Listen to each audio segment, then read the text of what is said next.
대제사장마다 사람 가운데서 택한 자임으로 했습니다. 그러니까 이제 맨 처음 대제사장이 아론이었잖아요.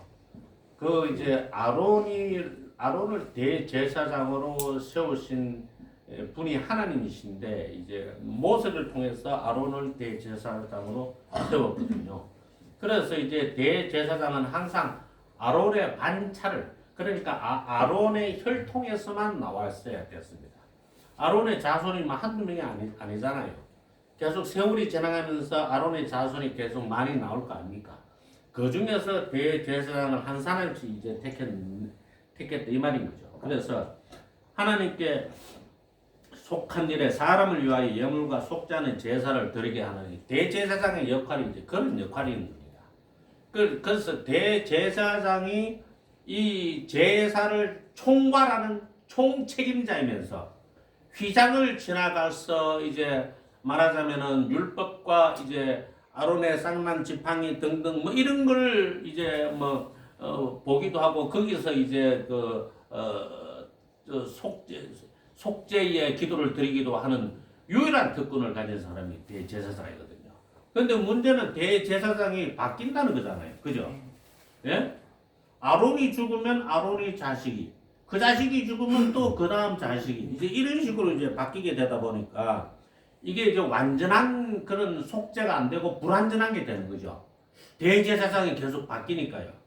말하자면 목회자가 계속 바뀌잖아요. 한 교회에 영혼이 있을 수가 없잖아요. 돌아가시면 딴 사람 하셔야 하잖아요. 딴 교회로 가시면 다른 사람 오셔서 하셔야 되고, 예? 그렇지 않습니까? 예? 요번에도 뭐 우리 노예에서 아마 가면은 보통 시끄럽지가 않을 것 같은데, 이게 뭐 또 우리 항상 교회는 사고가 많이 있어요. 사고가 많이 있다 보니까 그런 사고가 나면은 법대로 처리하지 않아요. 법대로 질서대로 처리하지 않고 말하자면은 이제 깡패 따로 없어요. 목소리 큰 사람이 장땡인 거라. 그러니까 노예법이라는 게 있고 또 수석정권위원회라는 게 있고 다 있지만은 그런 건 다 필요 없어. 아마 우리 이제 목사님께서 너무 잘하실 것 같은데 노회장을 하셨으니까 이거는 뭐 완전 양아치 집단도 그런 양아치 집단이 없을 정도로 막무가내예요. 그래가지고는 그 노예 많은 사람이 모인 데서 막 그냥 소리 지르고 고함 지르고 막 이런 어떤 그런 교회 모습이 어디로 투영됩니까? 그대로 사회로 투영되는 거예요. 교회가 질서 없는 모습이, 교회가 법과 원칙과 양심을 지키지 않는 그 모습, 그 모습이 그대로 사회로 반영이 되어버리는 거죠. 그래서 그 사회가 건강한가 하지 않는가 하는 것은 그 사회에 속한 교회의 모습을 보면 안다. 이런 말이 있을 정도예요. 이런 말이 있을 정도로. 예? 그러니까 교회에서부터 법과 원칙을 안 지키고 질서를 안 지키니까 어떻게 대한민국 사회가 법을 지키며 원칙을 지키며 질서를 지키겠습니까? 교회 안에서부터 목회자와 장로가 양아치 노릇하고 앉았는데 그게 그렇게 되겠냔 말입니다. 안 그렇겠습니까? 우리가 흔히 알고 있는 국회의원들이 전부 다 뭐 대부분이 상당수가 그 교인들 많잖아요. 교인들요. 뭐 정청래도 뭐 안수집상강, 임종석이도 안수집상강 아마 뭐 아무튼 많은 그 사람들이 교회 가서 뭐 배우겠어요 도대체요. 예? 그럼 뭐 배우겠어요 교회 가서요. 교회 가서 그런 걸 배워와가 국회 가가지고 뭐 하겠어요. 배운 대로 하지. 안 그렇겠습니까? 그러니까 사실은 우리나라를 걱정하는 거 그거 좋아. 하지만은 저는 이제 우리 목사님들한테 또 뭐 장로님들한테도 당부하고 싶은 거는 나라 걱정하지 말고 교회 걱정부터 해라. 교회가 지금 망가져서 나라가 이 모양 이 꼴이 되는 게 아니냐. 나라에서 정치를 하는 사람들이 법과 원칙을 안 지키고 질서를 안 지키는 게 다 교회에서 배워온 거 아니냐. 뭐 밖에 나가가지고 태극기 흔들면 다 되는 줄 아느냐. 그게 아니다. 예? 그러니까 사실은 교회에서는 뭐 사실 우리가 뭐 영적인 복, 물질적인 복, 모든 복을 다 받아야 하지만 양심의 복을 받아야 되는 거죠. 양심대로 사는 복을 받아야 되는 거예요. 교인들이. 그걸 가르쳐야 되는 거야. 너 양심대로 살아라. 세례 요한한테 이제 오는 군인들한테 뭐라고 이야기했습니까? 예? 네가 받는 녹봉 위에 더한 것을 받지 말라. 뇌물 받지 말라고 이야기한 거잖아요. 받는 복록을 족한 줄로 알고 그렇게 이야기를 했단 말입니다. 예?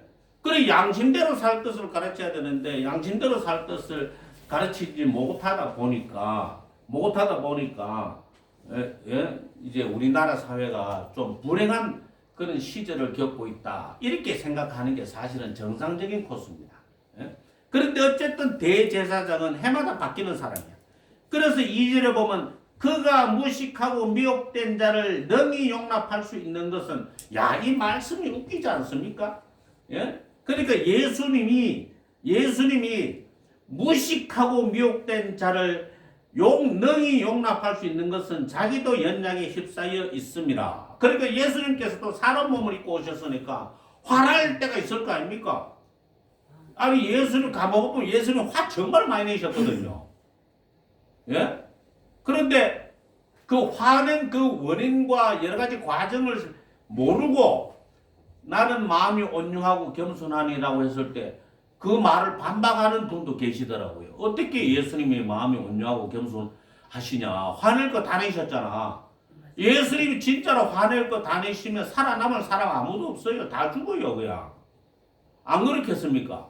그분이 마음이 온유하시기 때문에 회개할 기회를 주시는 거예요. 회개하라는 말씀만 하시고. 안 그러면 하늘에서 막 불과 막 불벼락과 유황불이 떨어져가 전부 다 불태워 죽여버리니 막. 말도 안 듣는 것들. 예? 안 그렇겠습니까? 그죠? 그래서 무식하고 이 말 너무 웃긴다. 야. 무식하고 미혹된 자를 능히 용납할 수 있는 것은 예수님도 그런 연약함에 휩싸여 계셨으니까 특별히 예수님이 사랑한 사람이 누구였어요? 예수님도요 편애하셨어요. 편애. 예? 에헤이 베드로와 야고보와 요한을 더 편애하셨잖아요. 다른 제자들보다. 맞죠? 그리고는 또 예수님 편애한 사람 또 있잖아요. 죽은 지 나흘이나 되는데 가가지고 기어이 살려주시는 나사로. 예? 예수님께서도 나사로를 더 많이 사랑하신 거야. 베드로, 야고보, 요한을 더 많이 사랑하시고 데리고 다니시고 예수님 눈에 약간 거슬리면은 바리새인들 서기관들 보고 이 독사의 자식들아 독사의 새끼들아 이렇게 막 화를 막 내시고 또 심지어 예수님께서 마음이 너무 슬프시고 답답하시니까 어떻게 하셨어요? 예? 어떻게 하셨어요? 예루살렘을 보시면서 눈물을 흘리셨잖아요. 예루살렘아 예루살렘아 이러시면서 예? 그분이 또 뭐 우울하고 이런 건 아니시겠지만은 눈물을 이렇게 쭉 흘리셨네요. 예루살렘을 보고 또 심지어 예? 이제 과부가 자기 아들이 죽고 그 아들을 메고 가는 것을 보시고도 우시고 그죠? 예? 그러니까 예수님께서도 어떻게 생각하면은 참 인간이신 그 모습이 참 인간이시고 참 하나님이신 모습이 참 하나님은 그냥 갈로 열고 닫고 생각해도 되고 참 인간이신 모습이 그분의 감정에 위선이 없어요. 예수님의 감정에 위선이 없어요. 감정을 있는 그대로 표현하실 줄 아시거든요. 우리 목사님들은 화내면 안 돼. 화가 나도 화 안 난 척. 이거 사실은 가면이거든, 가면. 화가 나면 났다고 이야기해야지. 사실은 그래야 다른 사람이 저 사람은 이런 부분에서 이 지점에서 화를 내는구나 하고 계산을 하죠. 예? 화가 안 났는데도 아무 말도 안 하고 포커페이스처럼 이렇게 가만히 있으면 지금 화가 난 건지 안 난 건지 분간이 안 가잖아요. 그러면요. 그럼 마음속에 뭘 썩이고 있는지 알 수가 있어요? 없어요? 없어요. 그거요. 저는 포커페이스 주장하는 사람 저 싫어요. 예? 아니 왜 화가 나고 또 마음이 슬픈데 마음이 슬프고 화가 난 그것을 감정으로 드러내면 안 된다는 그런 얘기를 하는 거예요. 예? 예? 예수님처럼. 겟세마네 동산에서 기도하실 때 통곡하며 기도하셨잖아요. 그렇지 않습니까? 예수님은 뭐 참 하느님이시기 때문에 늘 냉정하고 또 늘 이성적이고 그래가지고는 메마른 사람처럼 그러셨던 게 아니에요. 그러셨던 게 예수님이 맨 처음 태어나셨을 때 마리아에게서 태어나셨을 때 우셨을까요? 안 우셨을까요? 당연히 우셨지. 당연히 예수님도 우시면서 태어나신 거지.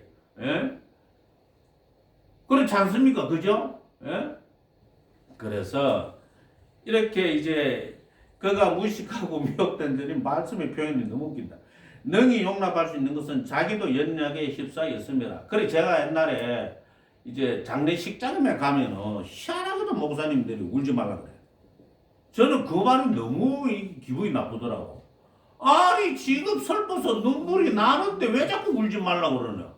울면은 믿음이 없다고 그러는 거야. 믿음이 없다고. 천국 갔는데 왜 우냐 그래. 천국 간 줄 누가 모르나? 혹은 또 천국 갔는지 안 갔는지 어떻게 알아? 내가 가봐야 아는 거지. 일단은 천국 갔다가 손 치고 일단은 다시는 못 보게 됐잖아요.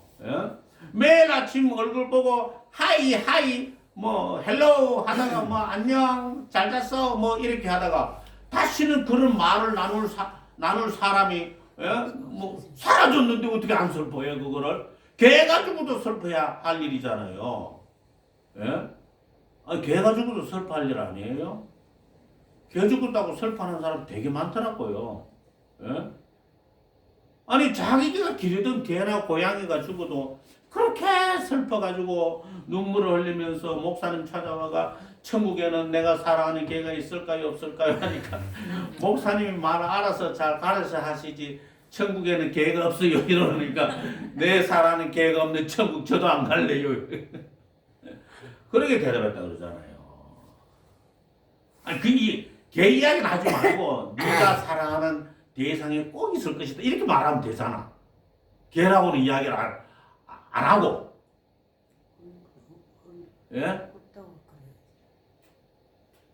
굳이 그렇게 진실을 말할 필요가 있냐고요. 참네. 아니 그럼 위로받고 싶은 사람한테 개 없어 천국에 이런 말 할 필요 없고 네가 사랑했던 대상은 항상 거기에 있어. 그렇게 말하면 되지. 그러니까 네가 사랑했던 대상이 개인지 가족인지 나중에는 예수님인지 지금 그 이야기는 안 해준 거잖아요. 아니 그러니까 그렇게 말을 하면 되지. 뭐 개가 뭐 천국이 개파인 줄 알아 이렇게 이야기하면 되겠냐고 그게. 안 그렇습니까? 그렇죠? 그래서 이제 예수님께서도 연약에 휩싸여 계시기 때문에 사람 심정을 누구보다도 잘 아십니다. 사람 심정을 누구보다도 잘 알고 계십니다. 그래서 진정한 위로자 보혜 사는 성령님이라고 부르시잖아요. 예수님께서 보혜사를 너희에게 보내리니 그 보혜사라는 말의 뜻이 은혜로 도움을 주는 분, 위로자라는 뜻이잖아요. 위로자라는 뜻. 왜냐하면 우리한테는 우리를 위로하는 사람이 필요하거든요. 누가 나를 위로해 줄 건데요? 아무도 위로를 한다고 해도 아무리 위로를 한다고 해도 내가 원하는 만큼의 충분한 위로를 해줄 수가 없습니다. 속을 털어놓는다고 해서 그 느낌 그대로 전달 안 됩니다. 그것도요. 그렇지 않겠어요? 자, 그래서 어쨌든 3절로 넘어가겠습니다. 그러므로 백성을 위하여 속죄제를 드린 것 같이 또한 자신을 위하여도 드리는 것이 마땅하니라. 그렇게 해서 대제사장이 백성을 위하여 속죄제를 드리는 겁니다. 그래서 자신을 위하여도 드림이 마땅. 이 종기는 아무도 스스로 취하지 못하고 오직 아론과 같이 하나님의 부르심을 받은 자, 예수님이죠. 아론과 같이 하나님의 부르심을 받은 자, 예수님이십니다. 또한 이와 같이 그리스도께서 대제사장 되심도 스스로 영광을 취하시면 아니요 오직 말씀하신 이가 그에게 이르시되 너는 내 아들이니 내가 오늘 너를 낳았다 하셨고 또한 이와 같이 다른 데서 말씀하시되 너가 영원히 멜기세덱의 반차를 따르는 제사장이라 하셨으니 그런 육체에 계실 때 자기를 죽음에서 능히 구원하실 이에게 심한 통곡과 눈물로 간구와 소원을 올렸고 그의 경건하심으로 말미암아 들으심을 얻었느니라. 그가 아들이시면서도 받으신 고난으로 순종함을 배워서 온전하게 되셨은즉 자기에게 순종하는 모든 자에게 영원한 구원의 근원이 되시고 하나님께 멜기세덱의 반차를 따른 대제사장이라称하심을 받으셨느니라. 멜기세덱에 관하여는 우리가 할 말이 많으나 너희가 듣는 것이 둔함으로 설명하기가 어려우니라. 사실 이게 설명하기가 어려워서 어려운 게 아니고요. 멜기세덱의 반차를 따랐다는 말은 멜기세덱은 어디서 온지 모르는 사람입니다. 수수께끼의 사람입니다. 어디 출신인지, 나이가 몇 살인지, 그가 누구를 섬겼는지, 어떻게 해서 하나님의 대제사장이 됐는지 과정 자체가 전혀 없는 사람입니다. 그런데 아브라함이 조카 롯이 사로잡혀 갔다는 것을 듣고 사병 400명을 데리고 가가지고 전부 다 이렇게 싸움을 해가 이겨가지고 전부 다 구출해를 내고 전리품을 다 뺏어가 왔잖아요. 그런데 거기서 멜기세덱을 딱 만났는 거예요. 돌아오는 길에. 그 멜기세덱을 딱 만나자마자 아브라함이 여간이 떠져 있으니까 멜기세덱을 알게 된 거예요. 아마 예수님일 가능성도 있습니다. 예수님이 구약에 한 번도 안 나타나신 것은 아니거든요. 그래서 그 멜기세덱에게 가능성이라고 그랬습니다. 단정 지으시면 안 됩니다. 그 멜기세덱에게 11조를 드리고 제사를 드린 거예요. 예? 그래서 예수님을 이야기할 때 멜기세덱의 반차를 따랐다는 말은 멜기세덱이 어디서 왔는지, 어떻게 대제사장이 됐는지, 또 나이가 몇 살인지, 어디에 사는지 아무것도 모르는 것처럼 사람들은 멜기세덱처럼 예수님에 대해서도 안다 모른다? 전혀 모른다. 전혀 모른다가 되는 거예요. 전혀 모른다. 이 사실 이거 히브리서 5장에 나오는 이 멜기세덱을 해석하는데 어려움을 느끼는 사람들이 많은데 이 멜기세덱에 대해서 성경에 뭐 다른 근거가 없는데 그 멜기세덱을 파헤치려고 하면 안 됩니다. 성경은 억지로 푸는 게 억지로 풀면 절대로 안 됩니다. 아시겠어요? 성경은 억지로 풀면은 이단에 빠집니다. 마귀의 속임수에 반드시 걸려 들어간다고요. 반드시요. 그래서 성경은 억지로 풀면 안 되는데 멜기세덱이 그런 사람 중에 하나인 거야. 해석이 안 되는 사람이야. 어디서 왔는지도 모르고 왜 하나님의 대제사장이 됐는지도 모르고 나이가 몇 살인지도 모르고 아무것도 모르고 갑자기 나타난 사람이야. 그런 것처럼 예수님께서도 갑자기 이 세상에 사람 몸을 입고 오시고 연약함을 친히 담당하신 그런 분이신 거죠. 그리고는 멜기세덱처럼 대제사장이 되셔가지고 멜기세덱은 아브라함을 위해서 제사를 했지만은 예수님은 세상 모든 사람의 속죄 제물로 예수님께서 바쳐주신 분이잖아요. 아멘. 이 신비를 누가 알겠어요? 그래서 예수님께서 하신 말씀이 뭐라고요? 아들과 아버지의 소원대로 계시를 받은 자 이외에는 아들을 아는 자가 없느니라 이렇게 이야기하신 거예요. 이거를 아는 사람이 많을수록 사실은요, 그 교회는 하나님의 은혜가 가득한 교회예요. 왜냐하니까 평생을 신앙생활해도 도대체 예수님이 어떤 분인지 누군지 뭔지 전혀 모르는 사람 부직이 있습니다. 부직이 있어요. 제가 우리 그 선교사님들이나 목사님들한테 항상 드리는 말씀 중에 하나가 네 제자들 몇 명이냐 이렇게 물어요. 뭐 니라고 말 안 하죠. 목사님 제자는 몇 명이 물으면은 대답을 하는 사람이 없어요. 그냥. 대답을 하는 사람이. 근데 이제 제가 봤을 때는 전 강미화 권사님이 굉장히 존경스러운데 우리 권사님들 다 존경스럽잖아요. 최순자 권사님, 김영희 권사님, 그 다음에 또 뭐 최인순 권사님 전부 다 그냥 뭐 믿고 보는 사람이거든. 제가 믿고 보는 사람이라고. 뭐 윤정희 권사님도 마찬가지고 믿고 보는 사람이에요. 강미화 권사님도 저는 사실은 제가 우리 이제 목사님하고 이제 관계를 맺을 때에 교인이 한 명도 없는 줄 알았어요. 저는요. 진짜로. 사모님하고 둘이서 지하에서 예배 드리시라. 저는 그렇게 생각했거든. 근데 목사님께서 권사님 한 분이 저 집사님 한 분이 예배 시간을 지키셔. 제가 이제 그 말씀을 듣고 야 이게 뭐지? 전부 다 목사님을 버리고 교회를 버리고 다 지 좋은 대로 다 떠나갔는데 나만 계신 분이 계신다고?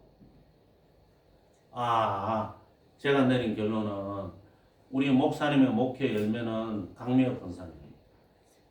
강미혁 권사님은 목사님의 영적인 제자입니다. 이거는 부인할 수 없는 사실이에요. 이거는 누가 그렇게 평생을 따라다녀요? 못 따라다녀요. 그거예요. 수 틀리면은 끊어버리려고 그러죠. 수 틀리면.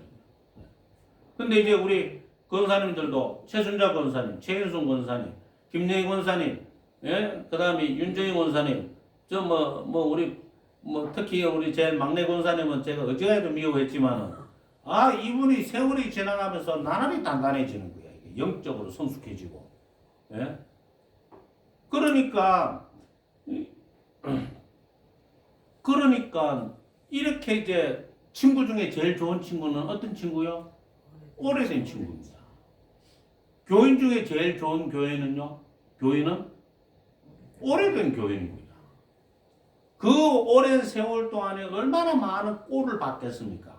안 그렇겠습니까? 실망스러울 때도 있었고 시험 당할 때도 있었고 교회를 때려치울까 이런 생각이 들 때도 있었을 테고 별의별 생각이 다 드는 그런 시험을 이겨내고 그 자리를 지키셨다 이 말이죠. 그런 분이 제자예요. 그런 분이 목회의 결정체고 그런 겁니다. 숫자 많아, 어쩌라고 숫자 많아. 그 숫자 많다. 전부 다 지옥에 있을 수도 있어. 그렇잖아요. 예? 전부 다 지옥에 있을 수도 있는 거죠, 뭐. 예를 들어서 3,000명이 있다. 전부 다 지옥에 가 있을 수도 있어요. 아니, 그 당시에 예루살렘에 예를 들어서 성령의 이제 역사가 일어날 때에, 성령 강림의 역사가 일어날 때에, 예루살렘에 세계 각 로마 제국 각지에서 모인 유대인들이 한 10만 명쯤 되나 아무튼 예루살렘 인구 자체가 그래 됐다 하는데 거기 10만 명도 더 넘었겠지. 사실은 전 세계에서 다 몰려왔었을 6월절 절기 지킨다고 다 왔을 테니까요. 예? 그 사람들 중에 천국 간 사람이 많겠어요? 지옥 간 사람이 많겠어요? 예? 120명만 마가 다락방으로 갖고 나머지를 어디로 갔는지 몰라. 나머지 어디 갔어요? 이렇게 물으니까 어떤 목사님이 개그를 하시대요. 결혼식 하러 갔어요. 그럼 또 어떤 사람은요, 집 지러 갔어. 아니, 500명이 동시에 예수님이 부활 성천하시는 것을 보셨는데, 120명만 마가 다락방으로 가고 380명은 사라졌거든. 그러니까, 어떤 사람은 6월절 제사 지내러 갔다 그러고, 어떤 사람은 결혼식 하러 갔다 그러고, 어떤 사람은 잔치집에 갔다 그러고, 그러니까 생각해보세요. 천국 가는 사람보다도 지옥 가는 사람이 월등히 많은 겁니다. 전 세계의 기독교인이라고 부를 수 있는 사람이 20억에 달합니다. 그 중에 몇 명이 천국 가겠습니까? 기독교인이 20억 명입니다. 기독교인이. 현 시점에서. 이슬람교 빼고, 이슬람은 18억, 19억쯤 되고, 카톨릭하고 개신교 합쳐가지고 거의 20억 되는데 그 중에 2억은 되겠습니까? 2억? 2억 되기가 조금 곤란하겠죠? 그럼 2억이 안 되면 2천만 명이 되겠습니까? 그럼 1%밖에 안 되는 겁니다. 1%. 2천만 명이 되겠습니까? 하면 200만 명쯤 되면 0.1%가 됩니다. 그러면 그냥 이걸 단순히 산술적으로 봤을 때 1000명 교인 중에 0.1%면 한 목사도 못 가고 그 중에 진짜 성도 한 명만 딱 가는 거야. 목사 장로 아무도 못 가. 진짜 성도 딱 한 사람만 천국 가는 거야. 그런데 그 사람이 누군지는 아무도 몰라. 아무도 몰라요, 그거를요.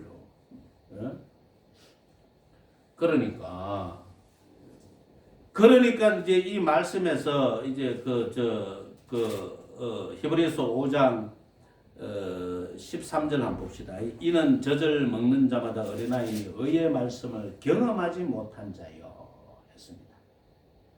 그 다음에 단단한 음식은 장성한 자의 것이니 그들은 지각을 사용함으로 연단을 받아 선악을 분별하는 자들이니라.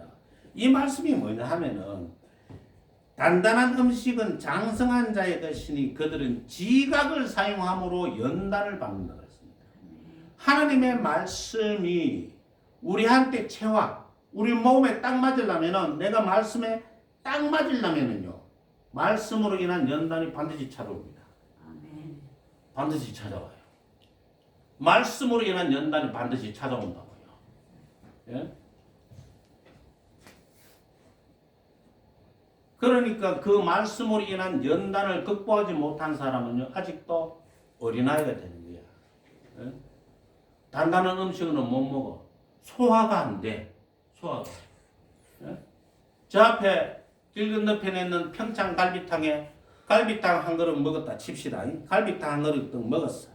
그러면 그 갈비를 저쪽에 초당 침례교회 그 똥강아지 그 우리 집에 있는 저 청풍이보다도 작은 똥강아지 둘이가 있는데 요것들은 어르이라고 어르이거든. 나이를 꽤 먹었어. 이것들은 요놈들은 두 마리인데 하나는 엄마고 하나는 새끼인데 그것도 얘네들은 나이를 먹었다고 뼈를 빠가작 빠가작 다 씹어 먹어버려. 그리고 남는 거는 땅속에 파묻어놔. 파묻어 놨다가 나중에 또 꺼내 먹어. 그 흙묻은 걸 또 빠가작 빠가작 하면 다 뜯어 먹어. 그럼 우리의 청풍이한테 갖다 주면 못 먹고 이빨 다 부러져 버려요. 새끼라 가지고 못 먹고 이빨을 다 부러진다. 그러니까 이 말씀을 이렇게 말씀을 통한 연단을 받을 때 뭐가 필요하다고요? 지각이 필요한 겁니다. 내가 이걸 먹어야 되나 말아야 되나 이 지각이 필요한 거죠. 지각이 뭔데요? 이성이잖아요. 판단하는 거잖아요. 생각하는 거잖아요. 판단하고 생각하고 내가 이 말씀을 얼마만큼 순종하고 적용할 수 있는가 그걸 봐야 하는 거잖아요. 만일에 내가 이 말씀에 순종이 안 되고 소화가 안 되면 뭐 해야 됩니까? 기도해야 되죠. 그죠? 그러니까 모든 사람들이 말씀을 뭐라고요? 말씀을 그들의 믿음에 부합해야 말씀이 역사하여 믿음으로 바뀌는 믿음의 능력으로 바뀌는 겁니다. 저절로는 바뀌는 게 전혀 없는 겁니다. 저절로는 안 바뀝니다. 그게 아마 우리가 저 히브리서 4장인가 3장에 이야기할 때 그 이야기가 나왔잖아요. 그죠? 예? 그래서 말씀이 이게 소화가 안 되면은 예를 들어서 말씀이 소화가 안 되면은 소화가 안 되면 토할 거 아닙니까? 토하면서 뭐가 나와요? 더러운 토사물이 나오겠죠. 냄새나고 더러운 토사물이. 예? 그런데 그 말씀을 다시 먹을 수 있겠습니까? 말씀만 보면 경기를 일으키죠. 말씀만 보면 경기를 일으키게 된다고요. 경기를. 그래서 적용이 전혀 안 되는 거야. 적용이 전혀 안 되니까 장성한 자, 단단한 음식 이거하고는 관련이 없어졌거든요. 이거하고는 관련이 없어졌거든요. 우리 캄보디아에 있는 황경호 선교사님이 작년에 굉장히 슬픈 이야기를 저한테 하시더라고요. 어떤 이야기를 하시냐면 선교지를 옮기면 안 되겠니? 선교지를 옮기면은 나보고 이제 허락해 주겠니? 제가 그분하고 이제 만난 지도 20년도 넘고 저한테 5, 6년 선배이신데 요번에 또 그 말씀을 또 하시는 거야. 왜 그러시냐 그러니까 캄보디아 애들 징글징글하다는 거죠. 캄보디아 애들 징글징글하다는 거죠. 꼴도 보기 싫다는 거죠. 뒤통수를 하도 많이 쳐가지고. 가난한 사람이니까 그럴 수밖에 없어요. 저도 뭐 현진 이제 선교하다가 중간에 이제 현진하고 이제 관련을 딱 끄는 게 이 교회 월세 내라고 주면은 이거 다 띵가 먹어버려요. 그리고 월세가 막 밀려. $1,000, $2,000씩 막 밀려. 월세가 $300. 교회 월세가 $300인데 교회가 몇 개 있을 거 아닙니까? 그거 월세 좀 다 띵가 못 버려. 심지어 제가 강릉교에 있을 때 고등부 이제 그 교사들하고 힘을 합쳐가지고 말하자면 양철교회를 하나 지어줬어요. 양철교회. 예? 땅은 원래 그 캄보디아에 있던 베트남 사람의 땅이었는데 거기다가 어쨌든 양철로 네? 지붕 만들고 이렇게 지어줬는데 어느 날 가니까 교회가 없어진 거야. 팔아먹고 도망간 거야. 이러면은 도대체 선교사님이 교회를 지어가지고 현지인들 줄 수 있겠어요? 줄 수 있겠냐고요. 현지인이 51%의 지분을 가지고 있고요. 한국의 선교사님이 49%의 지분인데 예를 들어서 그거는 이제 베트남이나 캄보디아나 필리핀이나 또 전부 다 똑같은데 무조건 51%의 지분을 가지는 현지인 편들을 줘버려요. 네? 그래서 그 사람 이름으로 만들어 놓으면 팔아먹고 도망가. 그 다음은 없어. 교회에 뭐 열쇠로 꽉꽉 잠겨가지고 나가도 못해. 그런 일들이 비일비재하고 그래가 뒤통수 맞으면 얼마나 징글징글하겠습니까? 뭐 말씀을 전하고 가르칠 기분이 나겠습니까? 예? 그런 사람이 뭐라고요? 장성한 자가 못되고 단단한 식물을 먹지 못하는 사람인 겁니다. 가론 유다처럼 돈의 유혹에 빠져서 예? 교회도 팔아먹고 믿음도 팔아먹고 그냥 없어져 버리는 거예요. 그냥. 그래 그거를 몇 번 당하고 나면 얼마나 지치겠어요. 그렇지 않겠어요? 예? 그래서 어쨌든 자 이제 12절 우리가 안 읽었죠. 때가 오래되었으므로 너희가 마땅히 선생이 되었을 터인데 너희가 다시 하나님의 말씀의 초보에 대하여 누구에게서 가르침을 받아야 할 처지니 하나님의 말씀의 초보에 대해서 누구에게서 가르침을 받아야 할 처지니 단단한 음식은 못 먹고 적이나 먹어야 할 자가 되었도다. 한 번은 그 대신책인가 그 어느 다른 교단에 이제 아주 축구도 잘하고 키 큰 그런 목사님이 있는데 이제 저를 이제 우리 선교사님들은 늘 선교비가 모자라니까 이제 자기 집에 초대하더라고요. 초대해가지고 그 뜨거운데 그 삼겹살을 쫙 구워주면서 막 자랑을 막 하더라고요. 제가 막 교회를 이렇게 이제 프롬펜 어느 쪽으로 옮겨가지고 다시 이제 개척을 했는데 교인들 교육을 잘 지켜가지고 잘 시켜가지고 11조도 내고 감사헌금도 내고 얼마나 신앙생활을 잘하는지 모르겠다. 그렇게 이야기하시더니 2년 뒤에 가니까 목사님이 없어져 버는 거야. 목사님이 프롬펜을 못 입고 CM립으로 가셔버는 거야. 너무 실망스러운 거지. 이런 일들은 무진장 많이 있습니다. 그래서 사실은요, 선교라는 게 가면 다 되는 게 아니고요. 대한민국이든 선교지든 상처받을 각오를 무조건 해야 돼. 시험 당하고 상처받고 뒤통수 맞고 배신 당하고 위로받을 때 없고 예? 그런 각오가 없이는 십자가를 못 집니다. 복음을 전하는 십자가 그거 못 진다고.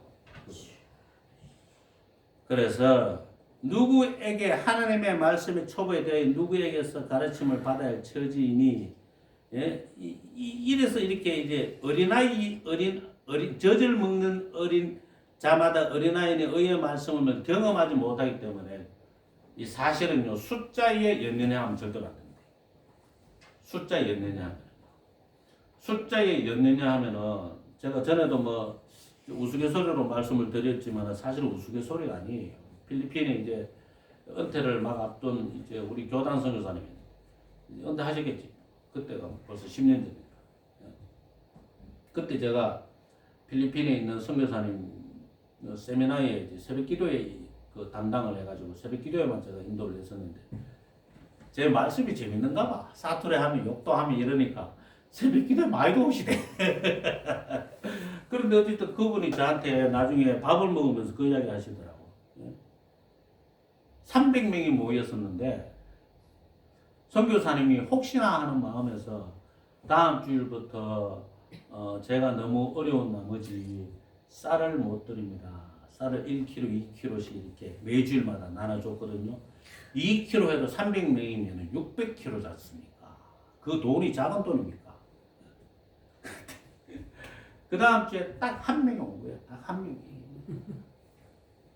딱 한 명이 온 거야. 그래서 그 선교사님이 말로 표현할 수 없는 충격을 받은 거야. 그럼 이 한 명은 왜 왔게? 몰라서. 못 광고하는 날 안 나와가지고 광고를 못 들었어.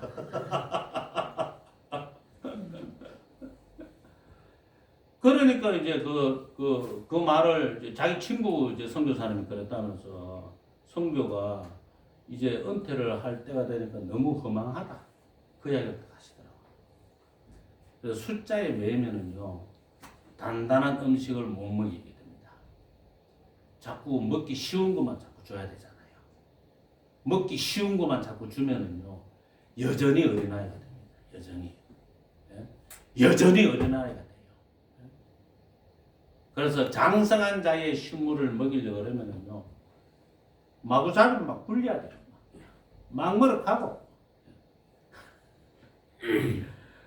그래서 예수님도 겨우 11명밖에 제자를 못 만드신 거야. 예?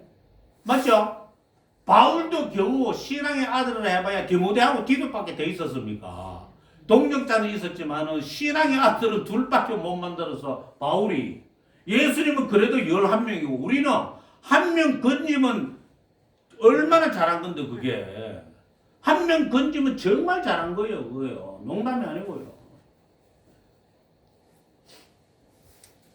그래서 우리가 우리에게 신앙을 가르쳐주고 성경을 가르쳐주는 사람을 존경해야 됩니다. 가르침을 받는 사람도 많은 걸 견뎌내지만 가르치는 사람도 속 터지는 게 무진장 많거든요. 피장파장이에요.